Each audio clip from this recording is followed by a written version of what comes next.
Hello Scouts, it's Mr. Kugler. We're going to try a little different cooking technique today that involves a wooden tripod, a rack from a Weber grill. This is a bottom rack that your coals would sit on. Used a couple coat hangers to use to hang this rack off the rope, and the rope has a little slack so I can adjust that up and down.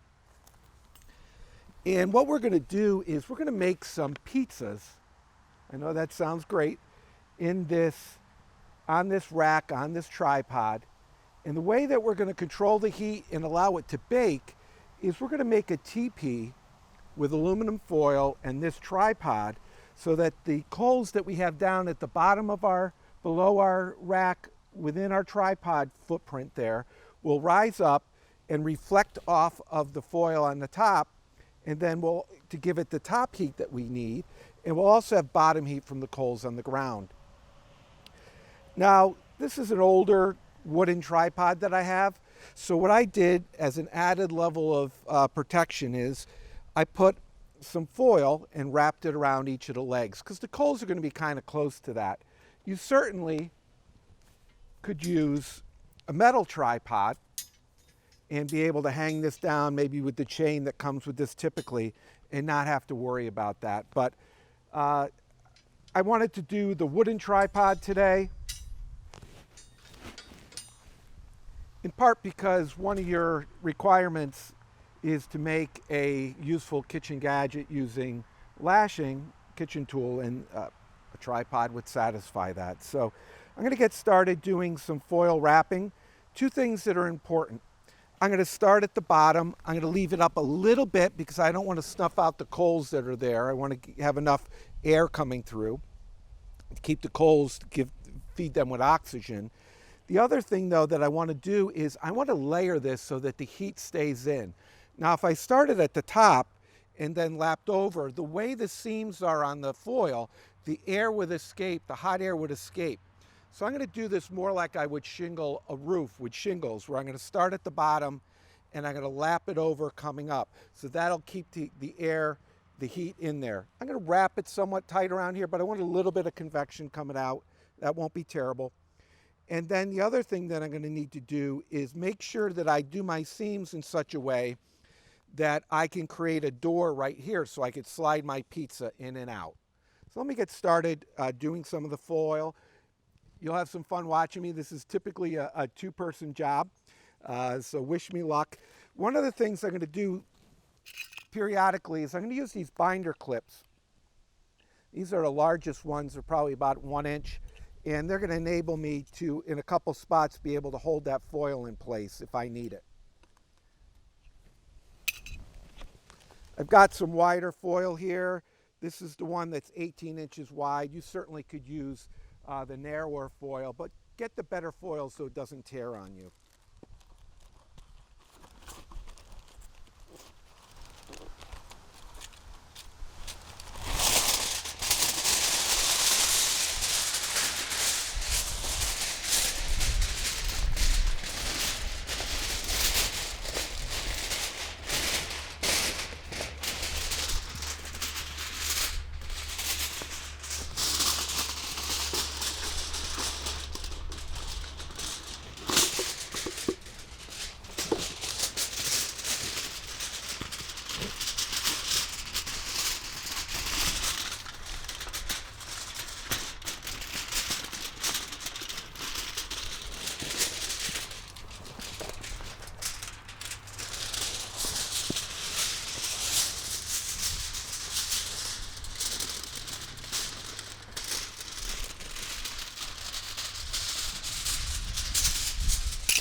Because it's closing in on the top and the bottom is wider, I'll have a little extra material on the top to be able to pinch it around the legs of the tripod.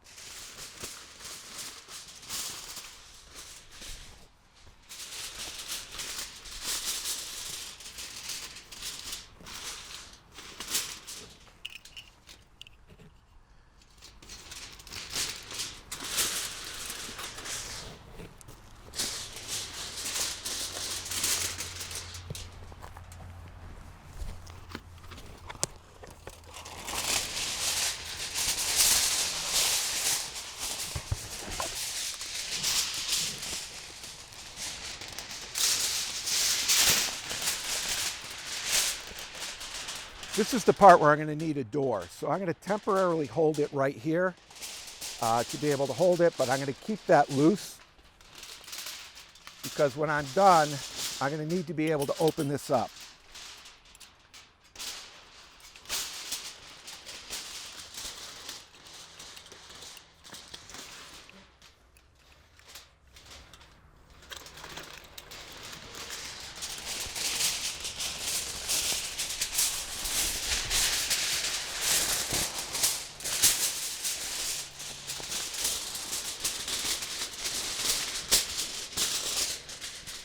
Took the foil out of the box to make it easier to move around and not risk tearing it on the metal edge. But when I get ready to cut it, the simplest thing to do is to put it back in the box.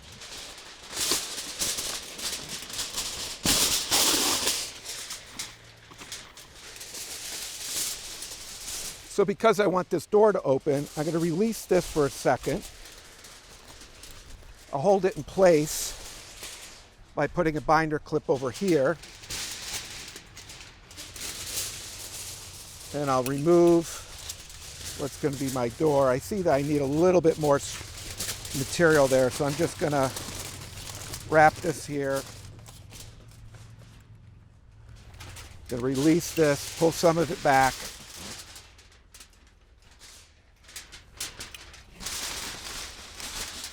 Now I can crimp it around.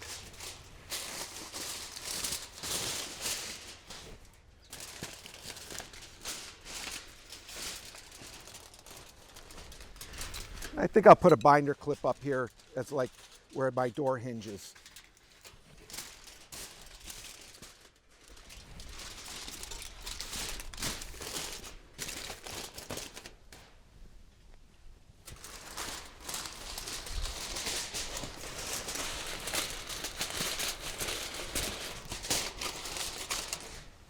Now I'm going to do one last ring of foil right around the top here.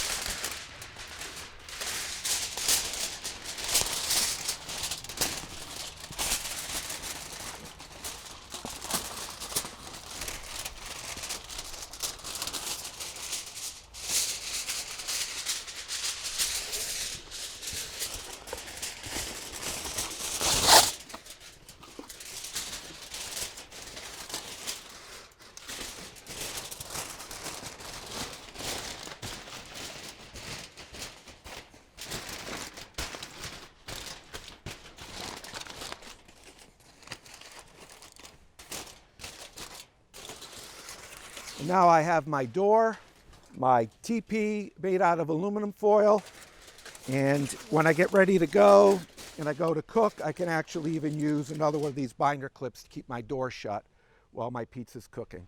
So the next thing I need to do is I need to get my campfire going.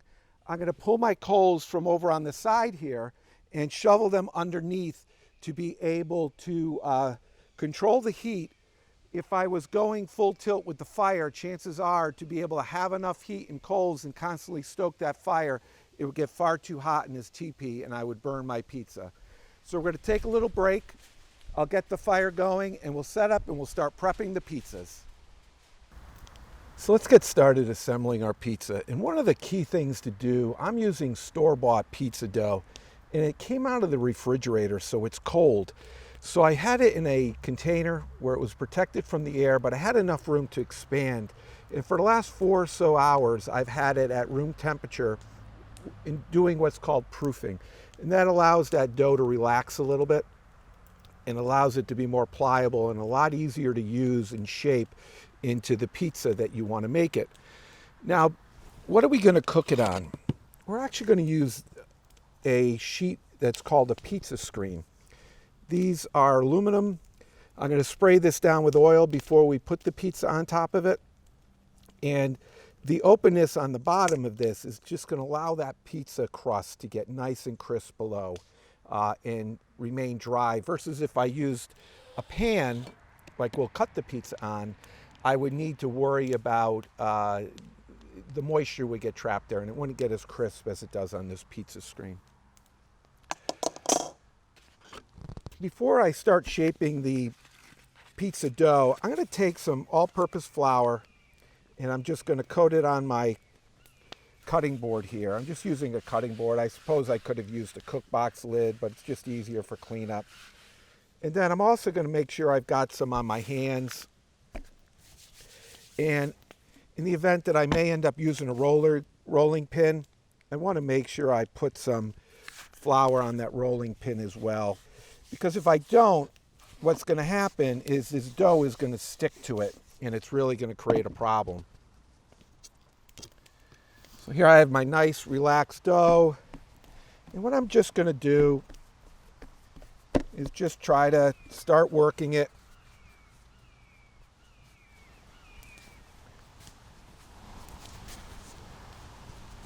And what I'll do is, as I get closer to where I think it needs to be, I'll compare it to the diameter of our pizza screen. My goal is to have a nice thin pizza. The pizza dough that I bought, I'm able to buy in quantities of just under 6 pounds. So I cut that 6 pounds into or just under 6 pounds into 6 equal sizes. So I'm maybe an ounce or two shy of 1 pound with the pizza dough. You certainly can find this at the grocery store in 1 pound size packages.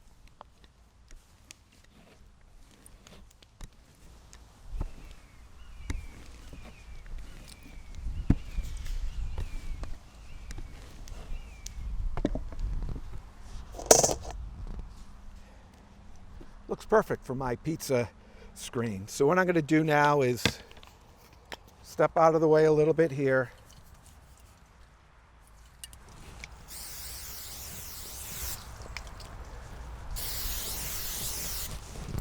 And what I wanted to do is just put some non-cooked, non-stick spray on top of my pizza screen. That's going to aid a lot in the cleanup and getting this pizza off of this pizza screen when it's done. Now it's relaxed a little bit, so I can take and it shrunk a little bit. Just take and just let gravity do its thing.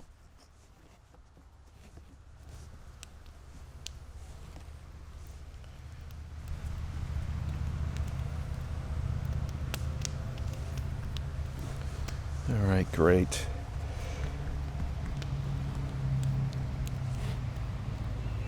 So what I'm going to do today is I'm going to make a shrimp pesto pizza. And I've got some basil pesto already pre-made.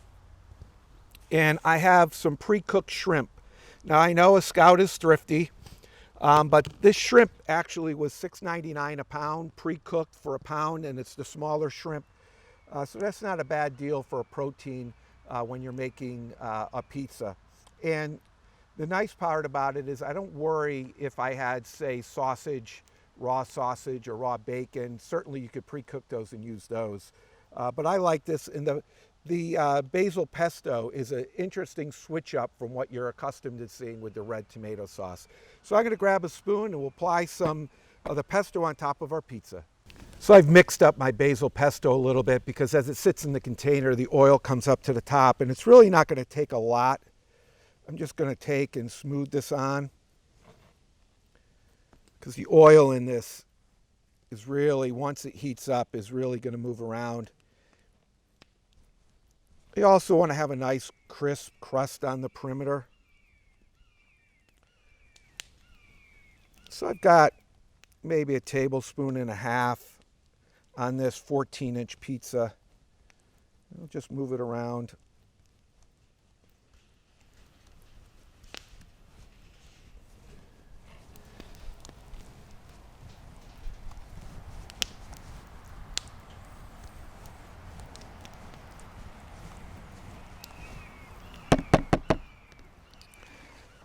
Now that my basil pesto is spread out evenly on the pizza, I'm going to add a little mozzarella cheese.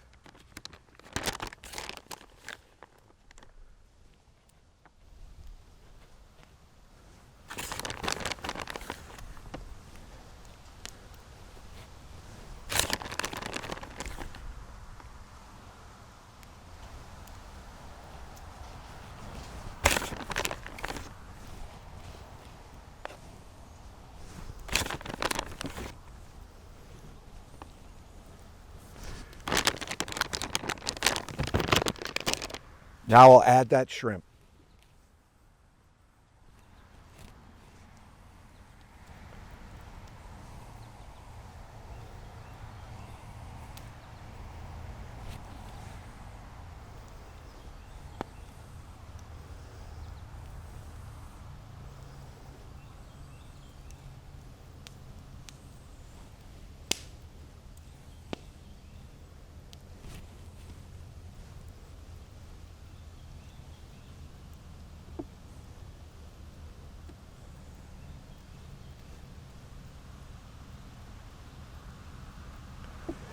With the shrimp on our pie, it's time to go get some hot coals from our campfire under and inside of our teepee. Fire's burned down, created some nice coals, and I'm going to go and get some of this underneath our teepee.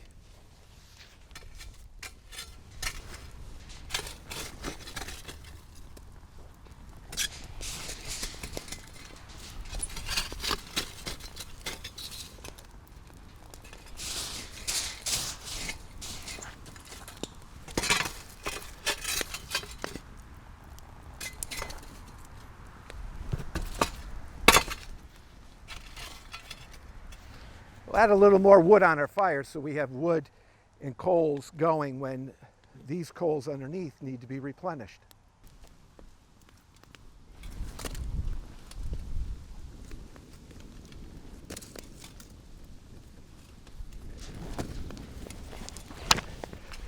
After I got the coals in place, I went back in to check, and I had a lot of flame going on there. I want to keep this coals. I don't want an actual campfire going underneath there. So I've pulled out a couple of the pieces of wood. I could always add more heat to that if I notice it's taking too long for my pizza to bake, but I just want to be careful and I don't want to burn my pie. So why don't we do this? We've got the appropriate amount of coals underneath there, and I'm going to go grab the pie and we'll put it in.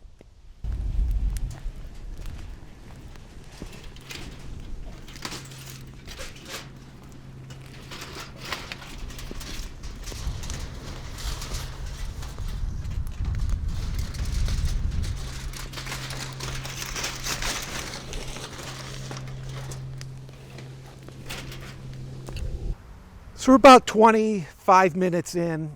I had to add a little extra heat there as it went along and bring it up to temp and play with it to get it to the right temperature that I wanted to get that nice crisp bottom crust, but the top nice and bubbly. And that's worked out pretty well. You could have put some type of an elevated surface underneath here, maybe had a shorter tripod to be able to make it cook a little faster. But this has worked out fine. This was also the first fire on this fire pit since we had rain yesterday, so I think it took a little while for that to heat up too. So let's pull out our pie.